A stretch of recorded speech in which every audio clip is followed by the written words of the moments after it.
In this video, dive into the movie Avengers Age of Ultron. We will discuss the storyline, summarize the plot, and explore the casting character. Additionally, we will cover the movie production detail and box office performance. Finally, we will provide reviews and share personal reactions, so let's get started.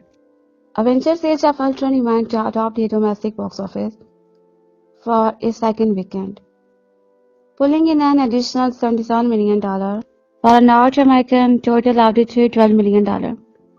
DC and Marvel's films scored ahead of debut of Reese Witherspoon, Sofia Vergara co-comedy horror Pursuit, which scored just $13 million in the domestic market, according to box office tracker Rantrack. Despite its domestic success, Age of Ultron doesn't appear to be on track to break the box office record set by its 2012 predecessor. The Avengers, the original movie, scored $103 million during its weekend, down from its understated $207 million opening weekend. Age of Ultron also saw strong performances in the foreign box office, Variety report, raking up an $68 million overseas for an international total of $562 million. Hayes hoped to be top 5 rounded out. The Age of Adeline brought in the $5.6 million Furious 7 debt, $5.27 million. However, scale failed to beat the record-breaking opening of the original Avengers film, which broke $207 million when it debuted in 2012. The weekend's second biggest film, Age of Adeline, took just $6.3 million.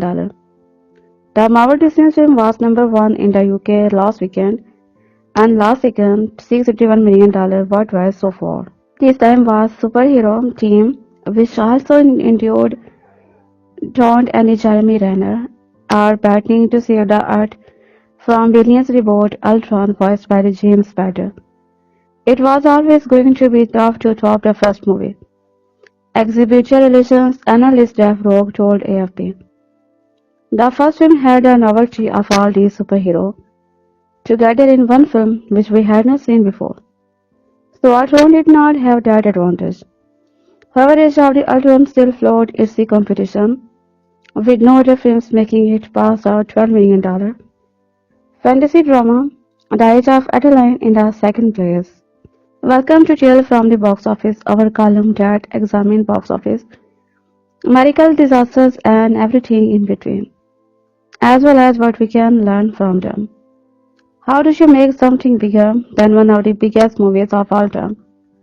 But not trying to Joss Whedon said in 2012 when asked how to be good, possibly topped Avenger with its inevitable sequel by being smaller, more personal, more painful, by being the next thing that should happen to this character, and not just a rehash of what seemed to be worked the first time. Avengers made more than $105 billion at the box office globally in 2012, trailing only James Cameron, Titanic, and Avatar on the list of highest grossing movies over at the time of release. The pressure was on for the director to deliver a satisfying follow-up, but at least initially, he did not want to fall into the trap of assuming bigger equal better. Avengers Age of Ultron was a major moment for the Marvel Cinematic Universe, arriving at a time when Marvel Studios left John Wright invisible. Just 3 years earlier, box office smash hit The Avenger. It defined blockbuster filmmaking and made more than $21.5 million worldwide. The eyes of the world were on director follow-up, and I thought it was also hugely successful on paper. It taught Marvel a crucial lesson going forward. In the book, The Story of the Marvel Studio, The Making of the Marvel Cinematic Universe, is explained that the critical reception to Age of Ultron was markedly less than the reaction to the Avenger. Many view Age of Ultron as one of Marvel's most underrated movie, but it's possible to deny that the response to it was more mixed. There are parts of it where I am like, that could have been better. But don't get me wrong, there are parts of it where I think they're exactly where it need to be. I look at the conflict And it's hard to be deal with something and then look at the movie. And I am like, everything that was trying to say, it's all here.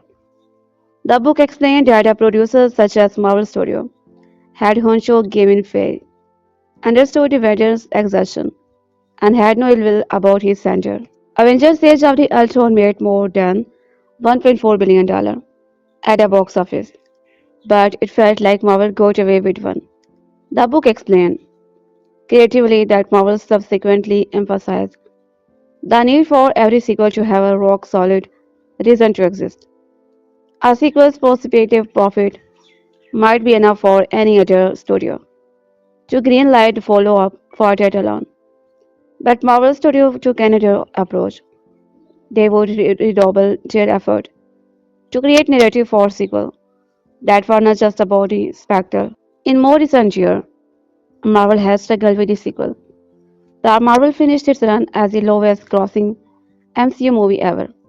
Captain America, Brave New World stumbled at the box office in 2025. But on paper, at least there are a justifiable reason for almost every sequel to come about since, regardless of what happened commercially or how the movies were received. Infinity War and Endgame absolutely have a reason to exist, and it's easy to see Sam Wilson deserves a solo Captain America movie as a reason for Brave New World. The Guardians of the Galaxy sequel have emotional weight. Black Panther, Wakanda Forever was a tribute to big Chadwick Boseman legacy as Age of Ultron looks like a before and after demarcation point for the studio. Superhero fans love nothing more than to lie with what found. What if this comic book movie happened? What if this actor was actually cast as that character? Yet among endless possibilities, there are also a bunch of the cancelled comic book movie we are glad were never made. Why? Because all these signs pointed to them being awful. You have a crystal ball and can see into the future, no browser. You may be asking, actually, no, it's case that based on the information available and people linked to the production. The chance of the projects being successful were minimal at best. If proven wrong, the solo of a size 10 Nike Air sneaker would go down well with some ketchup and mustard as punishment. Let's be real, who were asked for a multiple man movie starring James Francisco. What about Silver and Black? Which sounds like the worst of Madam Web and Morbius are rolled out into one. And does not the thought of the Jack Black, Green Lantern, sent shiver down the spine that it could be more terrible than Ryan Reynolds. There are not just films, there are tragedy sensitive of the comic book movie genre. The year 2004 proved to be a special one of the comic book movie genre. It was a year in which two of the best superhero films ever were released, Spider-Man 2 and The Incredibles, and it was also the year in which Warner Bros. Approached the comedian Robert Smigel to write a Green Lantern film, which would have starred Jack Black. As soon as the internet heard about it, fans made sure that Warner Bros. Know exactly what they thought of the idea, politely, naturally. Well, it appeared as if we are on these online heroes, our undyingly gratitude because they considered it cut out his pop, this bright idea from happening, written as a comedy. The Green Lantern ring malfunctions mistakenly, finding reality TV star Judd instead of Hal Jordan. Look, it's difficult to determine how this film would have fared, but remove the Green Lantern element and maybe it could have been a fun project. By comparison, but it at least has to be respect the role rather than go full John goofball. In 2007, the book Johnson was cast as Black Adam, who was said to be appear in a Shazam movie. Well, that project took various twists and turns after that. Seeing my grandfather graduate college, start a family, my parents bet on my butt, and eventually the release of 2022 Black Adam, which changed the hierarchy of the power. Okay, that jokes are getting stale now. As the role of Black Adam struggled to be taken off, while that Johnson was offered Another superhero part in 2012. The actor confirmed in on X writing. Humors of the possibility playing Lobo Arturo. Joel Silver and the Bart Patton working on it now. It is not too difficult to see how someone could imagine Johnson as a main man-eater. He is a masculine, charismatic, and he would probably look good jumping on the tiger while wearing a black wig. In a world in which Johnson's Momo and Jeffrey Dean, my is anyone even talking about the possibility of Johnson's and Lobo? Also, the team of the Patton and Johnsons often produce entertaining if not shallow movie. And is that really what DC needed while trying to build out its own universe in 2010? Before Robert Downey Jr. suited up as Iron Man and kickstarted the most successful shared universe in film history. There were earlier plans for a movie about after working off Smile Live and Spider-Man 2. Alfred and Emile Millers were approached by the producers Avi Arad and Kevin Feige about writing a script for Iron Man. While both creators admitted they were not familiar with the character, they cited it as an opportunity to do a superhero project that was not centered around a teenager. They wrote a script and joined to the team to pitch it to be New Line Cinema. But New Line was not on board, and that was that. In 2005, the crews confirmed to be IGN that he would had been approached to play Iron Man, but he walked away from the project. They came to me at a certain point, and when I do something, I wanna do it right. He said, if I commit to something, it has to be done in a way that I know it's gonna be something. An Iron Man film written by the Miller and starting crews does not sound like the worst idea in the world. In fact, it declares, however, its version of the film had gone into the development that means RDC Tony Stark would not have existed. Sorry to but his team RDG all day, every day here. Have you ever looked at the price of the gas station sandwich and thought, wow, that's a cheap? Well, I guarantee that Canon Films figured out a way to make a movie for less than that in the it is at one point. Canon Films Spider-Man are nearly turned into a rally. After Maniam Golan and Yoram Gobius for the film, Right to Spider-Man for 225,000 as per the Los Angeles Times.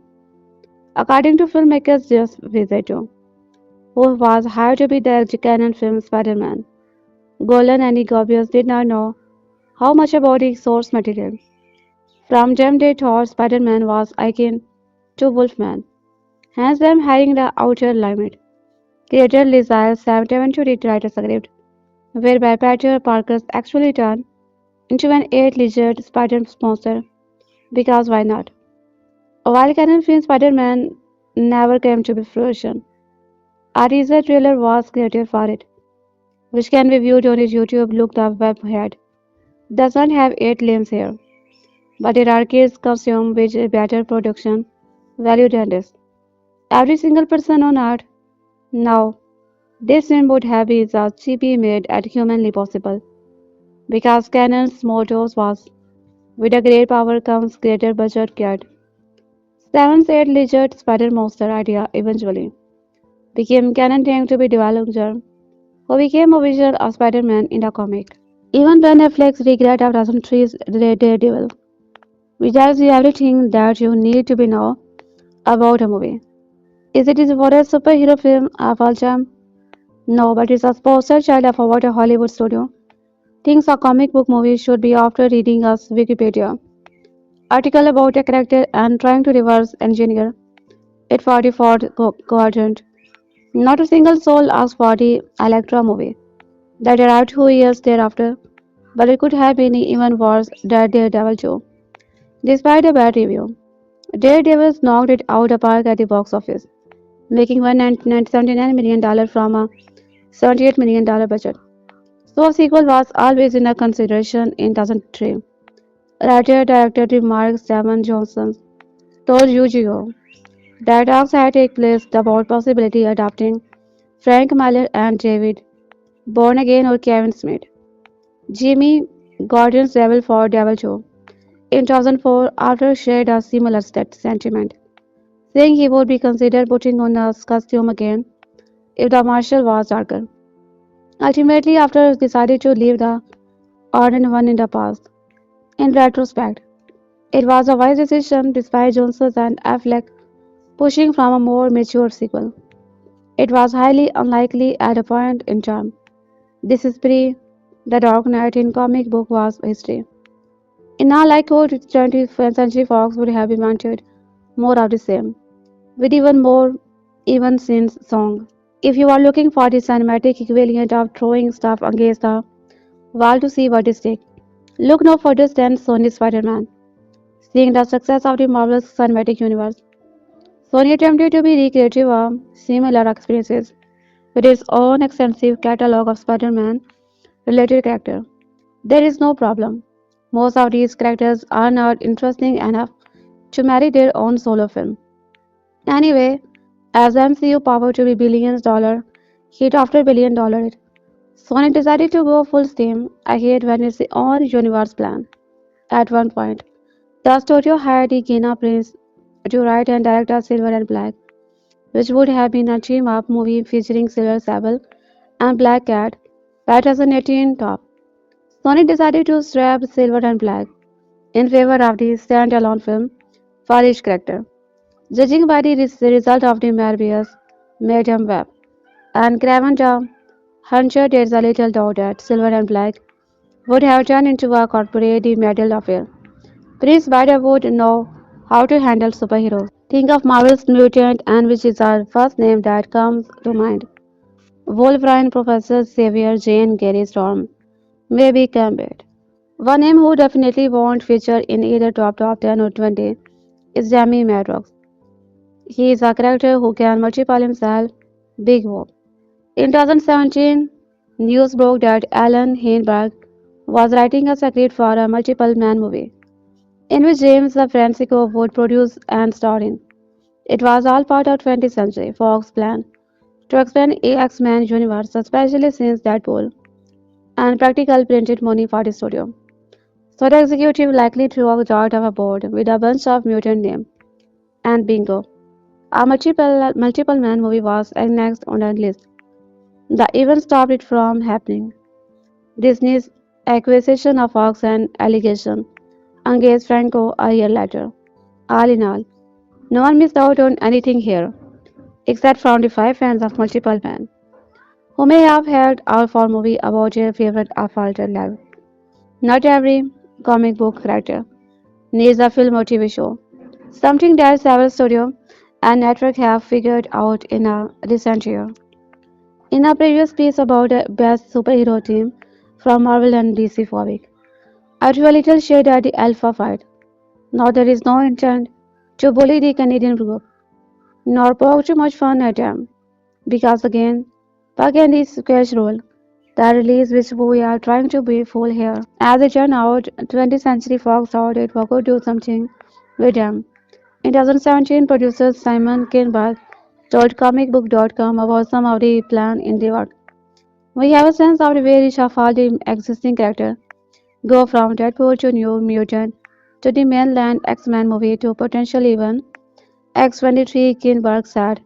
Then there is other characters like X-Fight, like Exile. The X-Flight that Kinberg is talking about is Alpha Flight. Now everyone makes his mistake, and it's possible that a group's name slipped Kinberg's mind at that moment. But the fact is that thing unmemorable should say everything there is to say.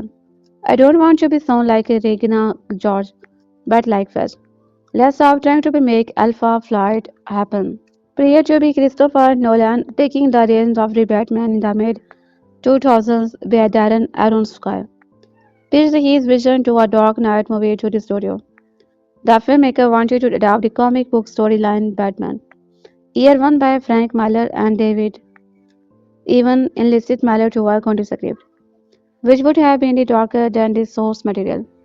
Okay, this sounds awesome, so how can this be one of the cancelled comic book movie we are glad was never made?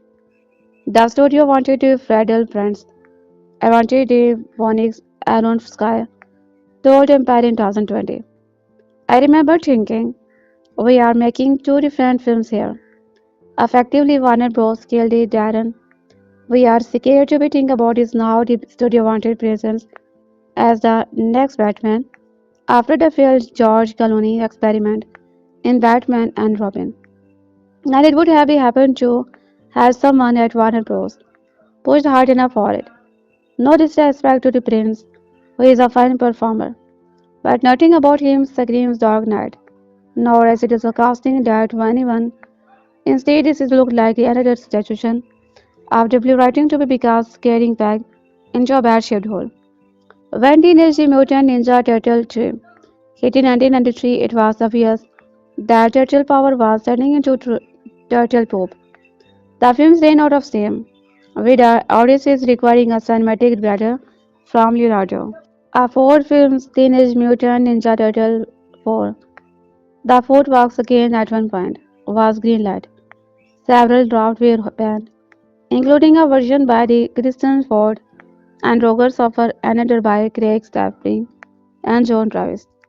Not much is known about a unproduced fourth Teenage Mutant Ninja Turtle film apart from Kevin estimate concept art, which was sold by the Heritage Auction. Judging by the design, ideas included a return of the super creator, a new turtle named Carpe, Cassie drones recycling the cybernetic. While a few of these designs hint at interesting story potential, there is no question that the franchise had painted itself into a corner after the choices made in the previous film. In the mid-90s, the Ninja Turtle needed a reboot, not a fourth film. Fortunately, that's exactly what happened. Before the announcement that James Gunn and Peter Safran would need a new era of DC at Warner Bros., the cinematic universe stood in a state of the total confusion. Everything seemed to be a willy-nilly. Before the announcement that James Gunn and Peter Safran would have need up to new era of DC at Warner Bros., the cinematic universe stood in a state of the total confusion. Everything seemed to be willy-nilly, no, as no knew what he fit in, where, and how. Could have fun wanted Twins film work. Absolutely, but not under the previous CC regime at that point. Ran a rogue but no clear plan in a place everyone could see that the DC universe needed a drastic course correct and far more initial storytelling. What it did require was more superhero thought into the mix for sake of the creating content. If you need proof, it just consider how the lead up the Warner twins were announced in April 2022. One of the cancer comic book movie would go glad was never made its Green Lantern 2. Yes, a sequel to be Leon 2011 movie. Lest we forget, Green Lantern was supposed to be the steering block of the DC extended universe. But the book office disappointment coupled with the abysmal review had Warner Bros. And DC thinking. Maybe we should try to steering over a different character. Had the films made money, regardless of how many things in a Green Lantern? Make no sense. There would have been the subject to more the Reynolds Jordan in a CJ green suit. Funnily enough, the Warner Bros. Did not envision a timeline where Green Lantern could have been anything to less than a success. So much so that it hired Michael Green, and Mark to write his screenplay for the sequel as well as a Flash film.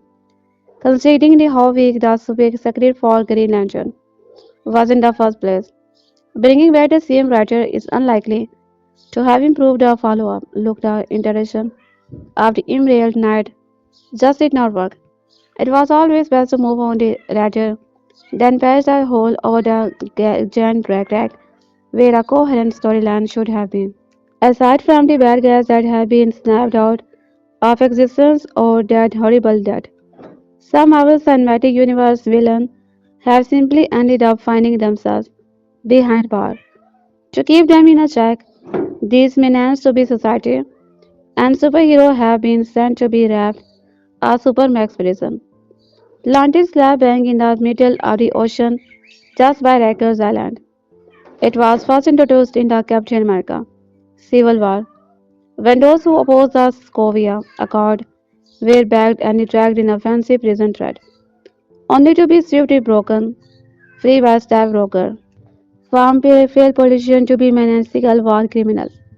The route has a fascinating quest list of the occupants so far, so much so that we kind of hope a prison breaks occur soon. After his very public gamma infused outburst in Captain America Brave New World, Both Harrison did a noble thing by accepting defeat and acknowledging he is a danger to the public as an all-new Red Hawk.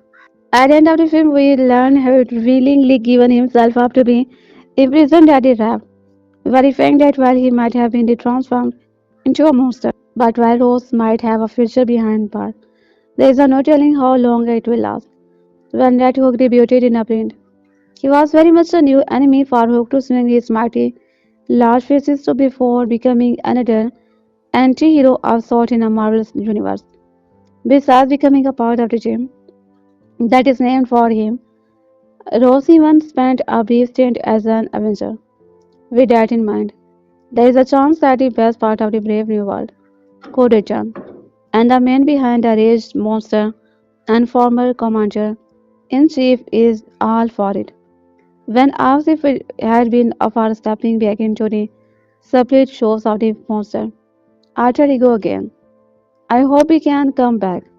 I hope there is a story in which he can develop into something other than the Red Hawk. I think we have the capacity to shift some shade between helplessness and heroism, but that's really not my department. He's a helping Rose present time gets reviewed soon. While Rose taking the noble approach by keeping himself away from society, one man who truly deserved to be in a deep, dark hole is found himself in a super genius Samuel Saturn after the oversetting the entire ordeal. That pushed Rose to see right in a brave new world. Stan suddenly declaring himself the hero in the Swiss game he created for himself in a post-credit scene. It is revealed that scene has been said to be with a hint at the battles that lie ahead of both Wilson and the rest of the heroes. We are set to face a new threat with a familiar face in the Avengers Doomsday. Even so, being brilliantly evil intelligence suggestion that the only reason Stan has been sent to be wrapped is because he wants to be there. To our brave new world, the villain now is as comic as the leader spent most of the film's pulling string, ensuring that everything goes according to his evil plan. With that in mind, there is a chance his plan could include his eventual capture and charm held up in the correctional facility. That's loss of safe. Might there be a chance that Stan become the leader of a reward of break face on his own to cause more shows in the future? With MCU not so to be Steve Hogan and a Scarian Whisker. Perhaps one of the greatest MCU villains is one who also enjoyed a brief moment of freedom after being broken out of prison by two of us mightiest hero, making his entrance and becoming the number one enemy of Wakanda following the event of the Captain America Civil War. Baron Zemo rushed fresh air when he was forced to be worked alongside Sam Wilson's and Bucky's absent during the Falcon and Winter Soldier.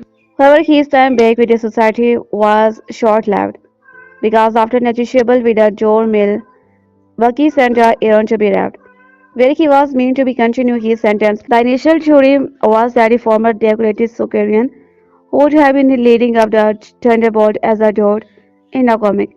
But as the film approaches release, there is a still beam to sign of him, which is disappointing, especially since Butcher is eager to bring the character back into the MCU section. Speaking of Screen Rant in 2024, Burroughs discussed the chance of him returning of the franchise given that Zemo is a dawn but not completely out of the world. Now that he Daredevil born again, he looks to clear the murky water, linking the Netflix show to MCU. That also include the other separate level heroes what made up the Defender, and more importantly the villain who come with them. In the case of Luggage, one villain that proved to be an issue was Will Staker Eric, who even after getting an enhanced soul to take on the power man of Harlem, ended up being brought down and finding himself in a houseboat for imprisoned supervillain. Revealed to be the half-brother of the Luggage, tried to frame out over Lake for series of murder.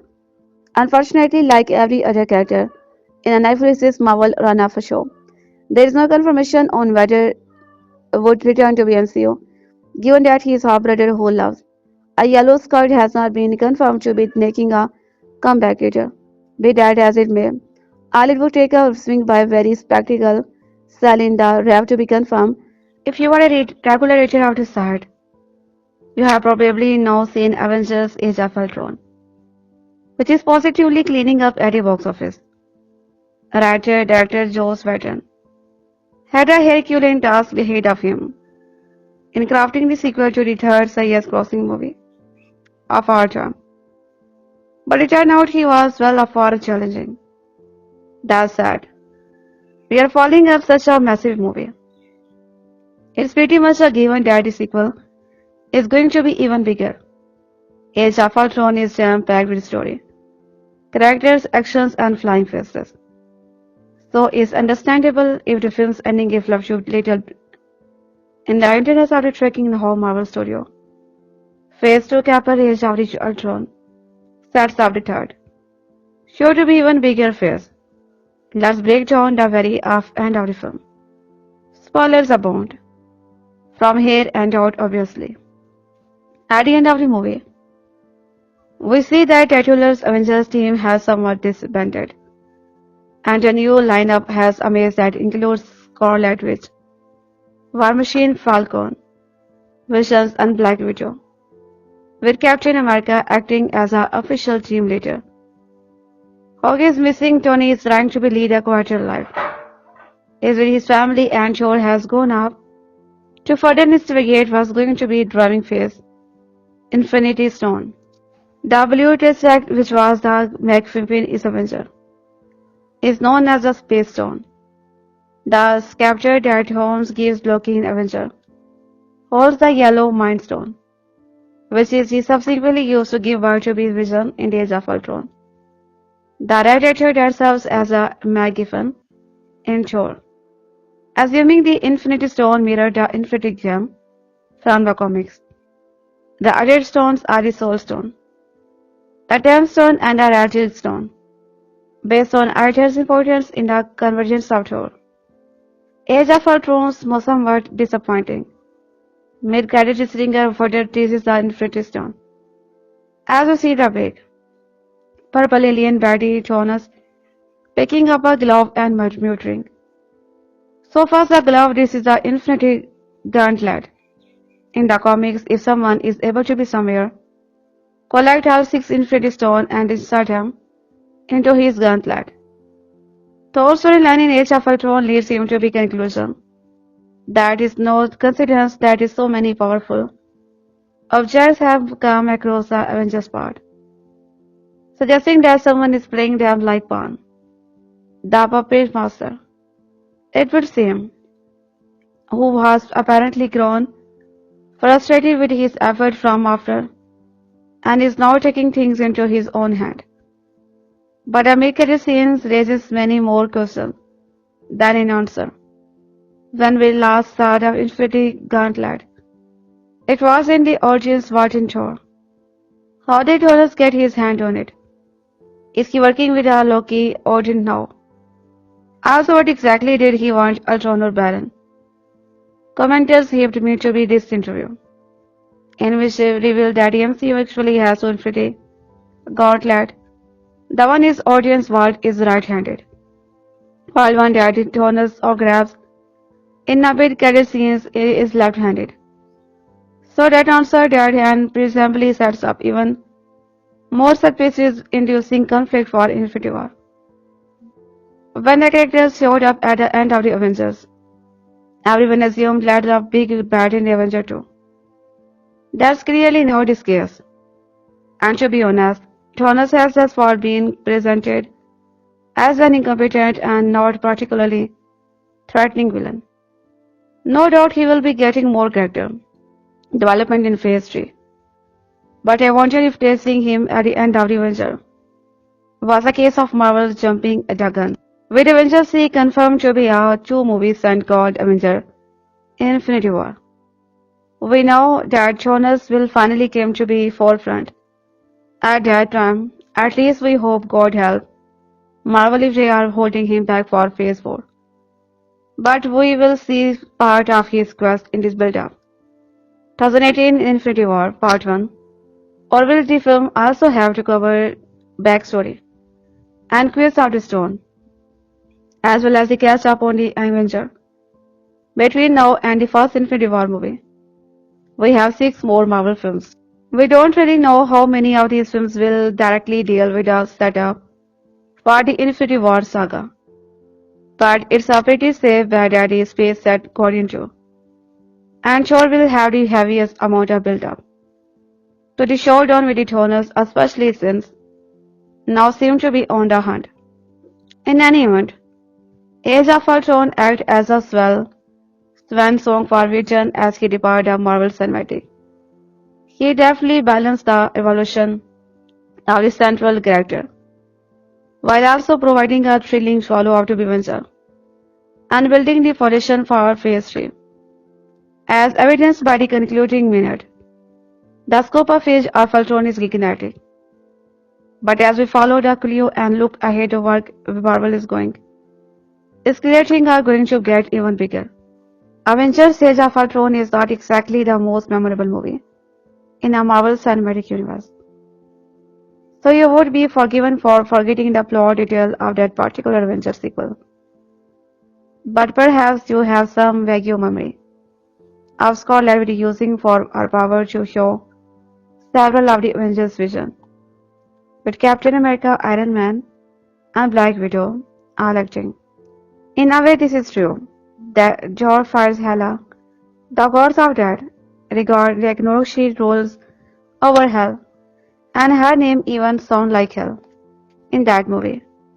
Thor decided to sacrifice Asgard to her, while escaping with its people. So yes, he initially does destroy Asgard by surrendering it to a woman who represents her dead. Steve Rogers imagines himself back in time, at the end of the World War II, dancing with his old friend, Peggy Carter. Peggy tells Steve that war is over now, and they can go home. At the time, fans assumed that Scarlet Witch was doing Steve the life he could have had. But in Avengers Endgame, Steve does achieve that life. He travels back in time and alive in a quiet, happy life with Peggy. And game movie ends with Steve and Peggy dancing cheek to cheek in their house, the same way they were dancing in Captain America Vision from Ultron. Tony Stark initially thinks he is having a flashback to the Battle of New York in Avengers when he sees the alien that Loki used to help him invade Earth. He also sees Black Widow. Thor and Captain America, his shield broken in pieces, lying on the ground. The camera pulls back and we see that the hero are lying on a planet or asteroid as alien had toward Earth. Tony goes to check Cap's skull and Cap wakes up. He asks Tony why he did not do more to save them. This vision could also be a version of the Avengers fighting case. At the end of the Endgame, Jonas also uses the same alien to invade Earth in Endgame that Loki is chosen Avenger. Black Widow does not see a version of the future, but rather her past, so sees herself in what appears to be a ballet school, but is actually a training program for assassins in Russia. In a way, this will be Black Widow's future. Black Widow dies halfway through Avenger Endgame, sacrificing herself in order to attain the Soul Stone for the Avengers, but Marvel has announced a Black Widow prequel movie is coming to the big screen, and Black Widow's past as a Russian spy will likely be a part of the story. The ending of this week's Marvel blockbuster Avenger Age of Ultron is full of little wink and nod to the viewer. Easter eggs to come. We'll do our best look at that up here. It's not uncommon for the Avengers to mix things up, and a new lineup for the team used to be cast for a press conferences. And Jan, our size issue when I was a kid. Nowadays, it's usually a new one, since that happens much more often than it used to. And I guess a new movie and a new director is as close to that as you get. It's worth noting that the movies are heavily inspired by the Ultimate Universe where, following Quicksilver's death, he returned working for King in the hopes for the assembling of Infinity Stone. Captain America and Natasha remains the twin speller of the Avengers, which is great, but it's odd that they are doing Civil War and then Infinity War in rapid succession. Since if Cap dies in Civil War, We won't get to see his legendarily awesome showdown with the Titans. Tony has passed on the actual armor-wearing bad guy punching duty before in the comic, and it seems to be that he's taking himself out of the team and out of the field for the time being. That could set the stage for a movie version of Civil War that turns Tony engage a former teammate and could be a little easier pill to be swallow than turning on people he was literally fighting alongside the day before. The God of Thunder takes off in a search of cause out a small, infinity stone thing, sourcing out that is also coincidence that so many of these powerful artifacts have come to pay into at the same time, and he does not even know about Guardians as far as we are aware. It's a good bet. Then that will see lots and lots of Loki in that next film. Since the first logical step for the Thor would be to find his brother and ask who gave him this capture. Our gamma-powered other guy decided to go stab Roger on us, spending his last moment in a plan. Talking with his Kinja Sota girlfriend before disappearing off the radar and presumably into the ocean. Of course, the odd that will see a hawk crossover is almost zero. But hey, one can hope. Obviously, the idea here is that while he would be rather disappear within Natasha, he knows that he is a danger to be anyone around him, and that with all without her. He has been handed a perfect opportunity to disappear. He will take it and probably show up in Infinity War Part 2 when the world will really need the hook. Could this be a start of Tony Stark's list of allies? Certainly the fact that he has seemingly stayed in this film. But we know he is a Captain America. Civil War begs the question. It seems like it would be an odd choice to give him such a complete character arc and a satisfying ending here, only to hit a reset button in a year. But hey, there's a what you get a multiple writer doing their own take on the characters, I guess. The post-credit sequences features Thanos grappling up an Infinity Gauntlet. In the universe not the Infinity Gauntlet as Marvel shape, Kevin Feige has edited out of them. We have already seen 4 of the 6 Infinity Games come into the play in the Marvel Cinematic Universe. The Orb from Guardians of the Galaxy, the Disract, and Loki's capture from the Avengers, and Aether from Thor. The Dark World, but presently the stone formerly housed in Loki's scepter, is embedded in the Vision, creating an obvious conflict of Avenger, Infinity War. Infinity War part of ending with a new Avenger, seen at the end of the Age of Ultron needing to call in some of the old guard for the reinforcement. By the end of the films, Earth's mightiest hero have defeated Ultron and he recruited some new superpower to begin along the way. But not without a great cost. After all, it was Avengers who created a danger this time, and all of the death and destruction resulting from that is one term. As for what's next, the heroes as we know them are on new journeys, and Avengers have once again taken a new form with a new objective and new base of operation. Where does that leave the Avengers initiative and share going forward? And for the heroes who love the team, what's next?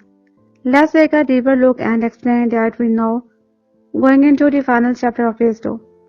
Ant-Man.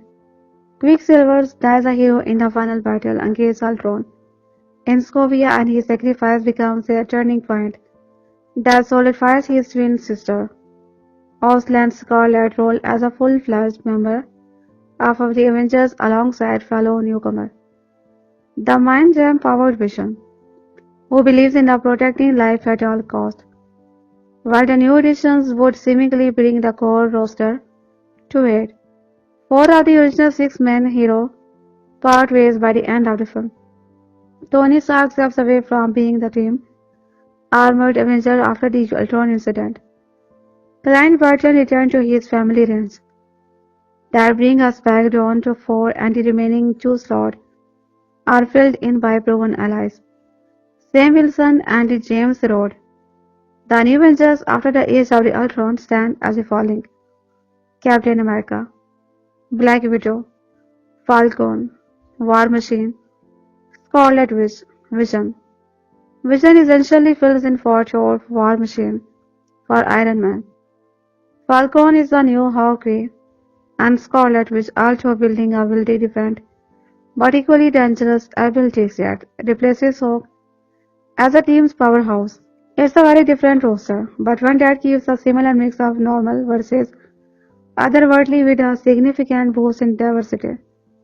This particular roster's combination of six will not last very long since the majority of the Earth-based characters introduced in the Marvel Cinematic Universe will have some role to play in Captain America Civil War, including some new voices, and there is always a chance one or two new characters will join the team from this summer's Ant-Man, the last movie of Phase 2, and by the time Avengers Infinity War comes around in 2018 to 19, you can expect to see very hero you have met who's still alive. At some point during the two-part event movie, it's unclear who scored the Avengers at the time of the film and who funded their new base in the upstate New York. But according to Joss Whedon, this scene takes place a few months after the Ultron battle, enough time for a new base to be established and for Clint Stark to be born. We're still sort of back in the picture. TV series on ABC as a movie did, after Nick Fury and Maria Hill. Few heli-carrier in the health evacuated Sokovia. We can only assume the new Avengers facility. The Hawk is a convenient place where he can be summoned and brought back into the Avengers fold whenever need be. Whenever the world need him. If Banner is not part of Civil War. And he was not in the comics because he was on another planet. Then he might be set for a return in Avengers Infinity War, which would allow Marvel to keep the remaining picture on Mark's contract for Phase 4. Only Stark's wide variety of armored suit may not be immune to harm. Most of it, not all, of his suits have pretty much been destroyed throughout the Marvel Cinematic, but he himself seemed immune to liability. All of the destruction caused by Ultron is essentially due to the action of Tony Stark. Is that part of the reason he is so ready to tap out by the end of the film? The Avengers are established and no longer in need of Iron Man or his resources. But knowing Stark and his extreme fear, ours coming to attack Earth, we all know he is not going to seek out peaceful family like Haki, despite his joke about that to Captain America. Stark is absolutely going to continue working on something that can prevent another, even bigger alien invasion, and he may do it outside, at least your version of it, and outside of the Avenger. After all, that's entirely what his vision from Scarlet Witch is about and which drove him to create Ultron in the first place. Trying to get a Stark story arc and the other thread clearly paving the path towards Civil War. It's easy to see how Stark will be brought back into the fold next year, again at odds with his staff Roger. In Captain America Civil War, the question is if Ultron return begins Civil War. What MCU event will? Clint Barton has had a family and children all along. We as viewers just did not know it yet. This family storyline is directly lifted from the Ultimate comic version of the Avengers and is a smart plot device used to explain the absence of Haki during the other events of Phase 2. Similar to Iron Man, Hulk and Thor is also a convenient way to bring Haki back into the fold wherever he needed, and does not suck up schedule time from Jeremy Renner's busy acting career. Of course, if the MCU is drawing from the Ultimate comic version of Haki, this could mean his family is in danger. And it could mean we are eventually going to see another side of Haki you never thought you would see. Renner says that's it, while promoting Avenger, Age of Ultron, that the Haki we meet in this movie is a little closer to the one he was promised when he signed up. But there may be even more sacred will still to come. We did speak together about some of his stories and secret, and it just could not be implemented into the first place. It just did not have room for it. Even the backstory stuff and the secret revealed in this one were not quite the one we talked about. I still can't talk how those because they can still happen. And they are just that cool. Even more so now. Share your thoughts on the status of the Marvel Cinematic Universe. How Avengers 2 ends and what you want to see next in the comment. And if there are other topics you would like to address, feel free to share. We'll above into the Marvel Cosmic and if it is shown in a separate post about the mid-credit sequence, which like the first Avengers movie features Thanos. Marvel's Avengers Age of Ultron stars Robert Downey Jr., who returned as Iron Man, along with Chris Evans as Captain America, as Thor and Mark Ruffalo as the Hulk, together with Scarlett Johansson as Black Widow and Jeremy Renner as Hawkeye, and the additional support of Samuel Jackson. The team was assembled to defeat James Spader as Ultron, a terrifying technological villain hell bound on human extinction. Along the way, they confront two mysterious and powerful newcomers, played by Elizabeth Olsen, and Pietro Maximoff, played by Aaron Tyler Johnson, and meet an old friend in a new form when Paul Bettany becomes Vision. Is now in theater, followed by Ant-Man in July 17, 2015.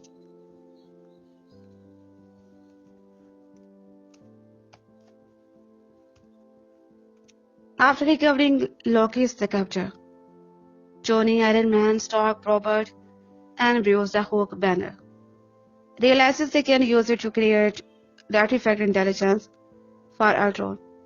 At its core, Avengers Age of Ultron has all of the elements that made the first Avenger movie so much fun. Not only does it have all kind of explosion, action, but it also has a smart and sparkling secret full of the meaty dialogue and snappy one-liner. Even the titular's bad guy in Avenger. The ending for this week's Marvel blockbusters Avenger Age of Ultron is full of little winks and nod to the viewer.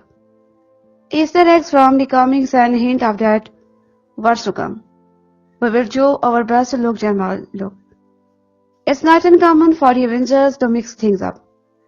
And the new lineup for the team used to be cast for a press conferences and an oversized issue. When I was a kid. Nowadays it's usually a new one, since that happened much more often than it used to. And I guess a new movie and a new director is as close to that as you get.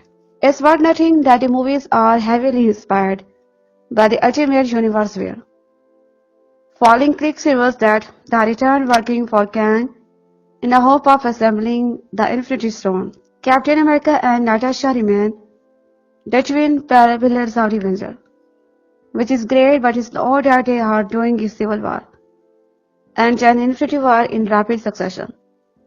Since if Cap dies in Civil War, Tony has passed on the actual armor wearing, bad guy punching duty to Ron G. before in the comic, and it seemed that he is tucking himself out of the team and out of the field for the time being. That could set a stage for a movie version of Civil War that tends to get Tony engage of former team sets and could be a little easier pill to be swallowed than turning on people he was literally fighting alongside day before. The God of Thunder takes off in the search of the case, this whole Infinity Stone thing. Sussing out that it's no coincidence that so many of these powerful artifacts have come into play at the same time. And he does not even know about Guardians as far as we are aware. It's a good bet, then that we'll see lots of Loki in the next film. Since the first logical step for to Thor would be to find his brother and ask who gave him the scepter. Our gamma-powered other guy decided to go stab rockets on us. spending his last moment in a plane talking with his kinda, sorta girlfriend, before disappearing off the radar and presumably into the ocean. The dialogue after the fact. Of course, the odds that will see a hook. Crossover is almost zero, but hi, one can hope. Could this be the start of a Tony Stark's list of lies? Certainly the fact that he has seemingly retired in this film. But we know he is on Captain America. Civil War begs questions. It seems like it would be an odd choice to give him such a complete character arc and a satisfying ending here, only to hit a reset button in a year. But that's what you get with the multiple writer doing their own take on the characters, I guess. The post-credit sequences features Thanos grappling up an infinity gauntlet. In universe is not an infinity gauntlet as Marvel shape. We have already seen 4 of the 6 Infinity Games come into play in the Marvel Cinematic Universe. The Orb from Guardians of the Galaxy, the Tesseract and Loki's capture from Avengers and the Aether from Thor, the Dark World. Presently, the stone formerly housed in Loki's scepter is embedded in the Vision.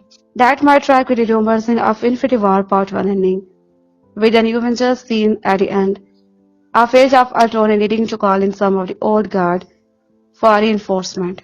Avengers Age of the Ultron concluded in the interesting note. One that moves the team's heroes into new places and new directions as it lays the groundwork for the next phase. By the end of the film's Earth's mightiest heroes have defeated Ultron and he recruited some new super power beings along the way, but not without a great cost. After all, it was the Avengers who created the danger this time, and all of this that and destruction resulting from that is on them. As for what's next, the heroes as we know them are on the journeys, and the Avengers have once again taken a new form with a new objective and new base of operation. Where does that leave the Avengers in the Initiative Shield going forward? And for the heroes who left the team, what's next? Let's take a deeper look and explain what we know going into the final chapter of Phase 2. Quicksilver's Aaron dies a hero in the final battle against Ultron in Sokovia, and his sacrifice becomes a turning point that solidified his twin sister. Scarlet Witch's role as a full-fledged member of Avengers, alongside fellow newcomer, the mind game-powered Vision, who believes in protecting life at all costs, while the new additions would seemingly bring to core roster of Joviet. 4 of the original 6 main hero part ways by the end of the film. Tony Stark stepped away from being the team's armored Avengers after the Ultron incident. Clint Barton returned to his family range. Programs always told returned to be Asgard. That brings us back down to 4, and the remaining 2 slots are filled in by proven allies. Sam Wilson's and the James Road. The new Avengers after the age of the Ultron stand as a following: Captain America, Black Widow, Falcon, War Machine, Scarlet Witch, Vision. Vision essentially fill in for Thor. War Machine for Iron Man. Falcon is the new Hawkeye, and his Scarlet Witch, also wielding a wildly different but equally dangerous ability set. Replaces Hook as a team's powerhouse. It's a very different roster, but one that gives a similar mix of normal versus otherworldly with a significant boost in diversity. This particular roster combination of 6 will not last very long since the majority of art-based characters introduced in the Marvel Cinematic Universe will have some role to play in Captain America Civil War, including some new faces, and there is always a chance of 1 or 2 new characters will join the team from this summer's Ant-Man. It's unclear who sport the Avengers at the end of the film, and who funded their new base in the upstate New York. But according to Joss Whedon, sort of back in the pictures, ignoring Agents of S.H.I.E.L.D. TV series on ABC, as the movie did. After Nick Fury and Maria Hill flew a helicarrier in to help evacuate Sokovia, we can only assume the new Avengers facility, introduced at the end of the film, has full access to SHIELD resources once again and does not rely on Tony Stark Tower in New York or his money, like they did ever since the event of Captain America, the Winter Soldier. The new base, which looked like a bunker mixed with a hangar covered in Avenger, our logos made a new team assemble. Under the leadership of Black Widow and Cap is drawn to possess its own fleet of shield. And of course, Fury is there.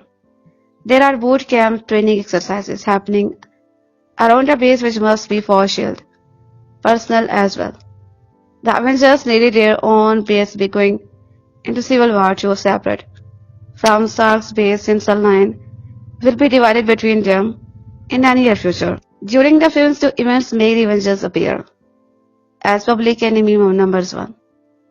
The first is when the Hulk loses control in the South African city, which resulted in Stark having to call in the Veronica Weapons platform and suit up in the Hulkbuster armor to put Hulk down and get him out of urban center. The result of this battle, as Maria Hill pointed out to be dim, means Avengers must go into hiding because they are responsible for so much that and destruction. She hints that an arrest warrant may be going out for Banner. The second and much bigger issue is Ultron himself and the final battle in Sokovia. A segment of the city is turned into a flying meteor that Ultron aims to drop on the world to create an extinction levels event. And everything that happened is a direct result of the action of the Avenger. Ultron and the army exists only because of Stark's ambition and recklessness. In both existence, the world is put in danger, and in both existence, it is because of the Avenger. They are responsible, but who gone? Regulate and punishment them. This story lays the groundwork for the Marvel Cinematic Universe Civil War, where someone is going to have to regular superpowered hero. The Stark Relief Foundation is not enough to maintain accountability or justify the cancellation. Thor has one of the most interesting, if explainable, story arc in the film. The vision induced by Scarlet Witch somehow gives Thor glimpses into other events happening in the universe, perhaps even the future. And while it's unclear how exactly this happened, or what he actually is saying, things get much more confusing when he leaves the team to seek understanding of what he saw. Thor meets up with Eric Selvig, and the next time we see them together, they are some magical underground pool of water, never before seen in the MCU, which helps Thor is visit the vision. There are earlier part of the sequences cut from the theatrical version of the movie, and it remained the largest plot hole in the film. The magical water, however, is used to inform Thor, the only Avenger who has a greater understanding of the universe, that the Infinity Stones are in play, and that 4 of them having surfaced in recent years. This pool of water is essentially what's referred to be as an Infinity War from the Marvel's comic. Our dad Jonas glimpses into far. Avengers Age of Ultron conclude on an interesting note. One that moves the team's heroes into new places and new directions as it lays the groundwork for the next phase of the Marvel Cinematic Universe. By the end of the films, our McDS heroes have defeated Ultron and recruited some new super-powered being along the way, but now without a great cause. After all, it was who created the danger this time, and all of the death and destructions resulting from that is on them. As for what's next, the heroes, as we know, jump our new journeys at the Avenger, have once again taken a new form with a new objective, a new base of operation. Where does that leave the Avengers' initiative and shield going forward? And for the heroes who love the team, what's next? Let's just take a deeper look and explain What we know going into the final chapter of Phase 2. Quicksilver Johnson as a hero in the final battle against Ultron Gem. In Scovia and his sacrifice become a turning point that solidifies his twin sister. Role as a full-fledged member of the Avengers alongside fellow newcomer. The Mind Game Power Division, who believes in protecting life at all cost, while the new additions would seemingly bring the core roster up to 8. Four of the original 6 main hero part ways by the end of the film. Tony Stark steps away from being the team's armored Avengers after the Ultron incident. Client Barton returned to his family ranch. That brings us back down to 4 and the remaining 2 slots are filled in by proven allies. Sam Wilson's and James Rhodes.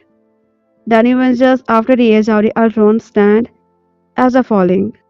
Recently there has been a serial culture panic at the thought of the superhero movie due to be released.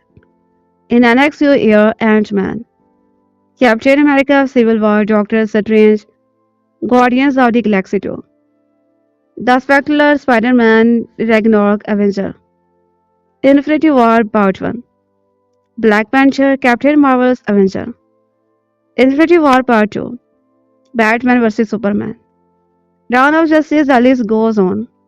But what's the problem for me? It's no more of an issue them all day rom-com and horror the business is reading at the far end of the show. And its exotic news strain of super could well be stimulating the industry. And there is certainly no problem if they are exuberant, funny, silly, and crazily exhilarating. As this new Avengers movie from writer-director Joss Whedon.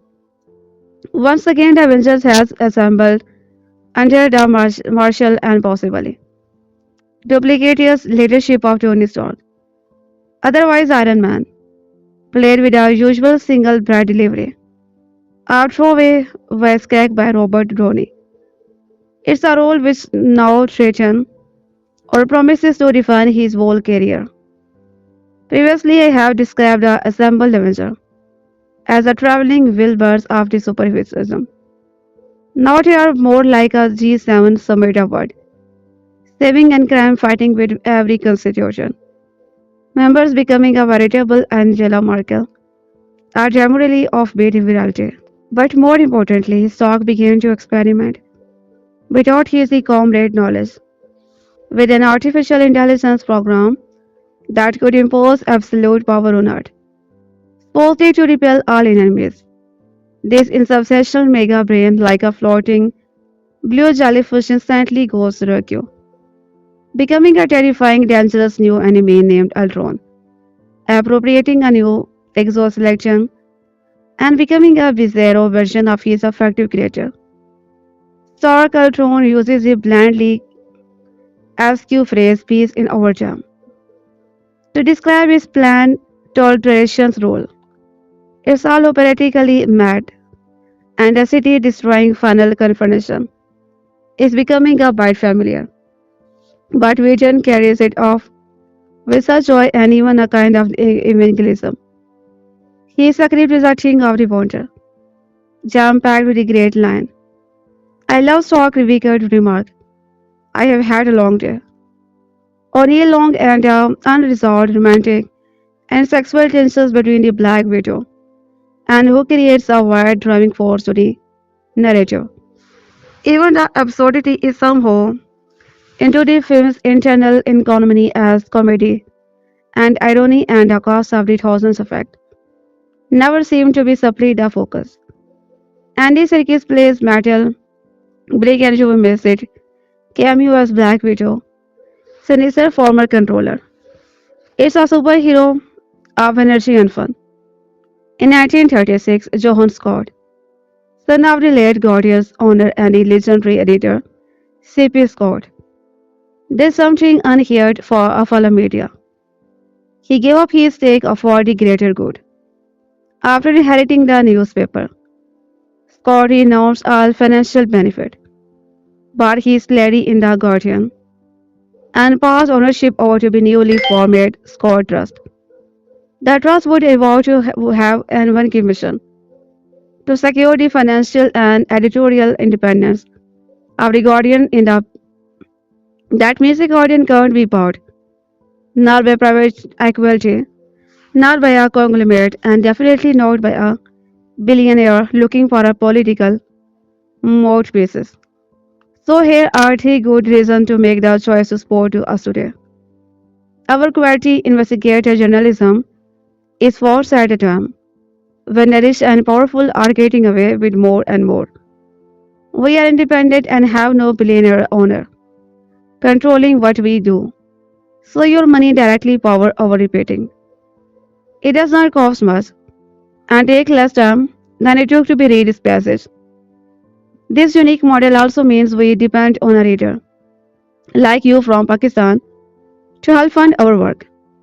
Our independence means we can say what we want, report on who we want, challenge who we want, and stand up at a time when others are sitting down. If you would, rather than the news you read was a result of decision made in journalism and editor. Not shareholders or ultra wealthy rich bros. Then will you know what to do. Avengers Age of Ultron was a major moment of the Marvel Cinematic Universe, arriving at a time when Marvel Studio felt downright invisible. Just 3 years earlier, box office smash hit the Avengers redefined blockbuster filmmaking and made more than $1.5 million worldwide. The eyes of the world were on director Joss Whedon follow-up, and thought it was also hugely successful on paper. It taught Marvel a crucial lesson going forward. In the book, The Story of Marvel Studio, The Making of the Marvel Cinematic Universe, it's explained that the critical reception to the Age of Ultron was markedly less aesthetic than the reaction to the Avenger. Many view Age of Ultron as one of Marvel's most underrated movies, but it's impossible to deny that the response of it was more mixed. It's far more bloated movie with a lot on its mind. Whedon struggled to top his own standard while trying to gather various MCU storylines. Age of Ultron pushed Whedon away from making more Marvel movies, in no small part because it was so chaotic. He compared the experiences to coming out of Crucial in the book. He had this to say about it. There are parts of it where I am like, that could have been better. But don't get me wrong, there are parts of it where I think that's exactly where it needs to be. I look at the conflict, and it's hard to be deal with it sometimes. And then I look at a movie and I am like, Avengers Age of Ultron made more than 1.5 billion at the box office, but it felt like Marvel got away with one. The book explains creatively that Marvel subsequently emphasized the need for every sequel to have a rock solid reason to exist. In more recent years, Marvel has struggled with this sequel. The Marvels finished its run as the lowest crossing MCU movie ever. Captain America Brave New World stumbled at the box office in 2025. But on paper, at least there is a justifiable reason for almost every sequel to come about since Age of Ultron. Regardless of what happened commercially or how the movies were received. Infinity War and Endgame absolutely have a reason to exist, and it's easy to be see Sam Wilson deserves a solo Captain America movie. As a reason for Brave New World, the Guardians of the Galaxy sequel have enormous emotional weight. Black Panther Wakanda Forever was a tribute to be Boss's legacy as its retrospect.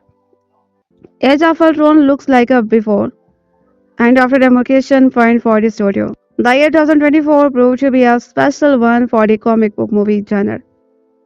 It was a year in which two of the best superhero films ever were released, Spider-Man 2 and The Incredible, and it was also the year in which Warner Bros. Approached comedian Robert Simmel to write a Green Lantern film, which would have started with Jack Black. As soon as the internet heard about it, Fans made sure that Warner Bros. Knew exactly what it thought of Sadia polarity naturally. Well, it appeared as if we all owed this online hero, or unchained gratitude, because they considered it outrage, stopped his bad idea for opening. Written as a comedy, the Green Lantern ring manipulation mistakenly finding reality TV star. Instead of Hal Jordan, Jude is completely out of his depth and not superhero material at all. So he fumbles his way through the Green Lantern Corps to ultimately find a hero inside himself. Does not this sound a little bit like a live action Kung Fu Panda, but with a Green Lantern rather than foe? Look, it's difficult to determine how this film would have fared, but remove the Green Lantern element, and maybe it could have been a fun project for Black to get right in. In 2007, Dwayne The Rock Johnson was cast as Black Adam, who was said to be appear in a Shazam movie. Well, that project took various twists, and then after that, seeing my grandfather graduate college, start a family. My parents bought my own bird, and eventually the release of 2022 Black Adam, which changed the hierarchy of the power. Okay, their jokes are getting stable now, as the role of Black Adam struggled to be take off. Rumors swirled that Johnson was offered another superhero part in the 2012 Globo. The actor confirmed it on X writing. Rumors of me possibly playing Leb are true. Joy Silver and Brad Bratton working on it now. That could be the fun pattern. And Johnson's collaborated on several films such as Journey to The Mysterious Island, San Andreas, and Rampage. However, Johnson would depart the project by 2013. It is now difficult to see how new someone could imagine Johnson as the main man-eater. Charismatic, and he would probably look good chomping on a cigar while wearing a black wig. In a world in which Jason Momoa and Jeffrey Dean Morgan exist, why is anyone even talking about the possibility of Johnson's as Lobo? Also, the team of the Patton and Johnsons often produce entertaining, if not solo, the movie. And is that really what DC needed while trying to build out his own universe in 2010? Before Robert Downey Jr. started up as Iron Man and kick-started on a most successful shared universe in film history. Their very early plan for a movie about it died head after working on a small while. And Spider-Man 2, Alfred Grove and Miles Miller were approached by the producers Avi Arad and Kevin Feige about writing a script for Iron Man. In 2005, team Tom Cruise confirmed to IGN that he would be approached to play Iron Man, but he walked away from the project. They came to me at a certain point, and when I do something, I wanna do it right.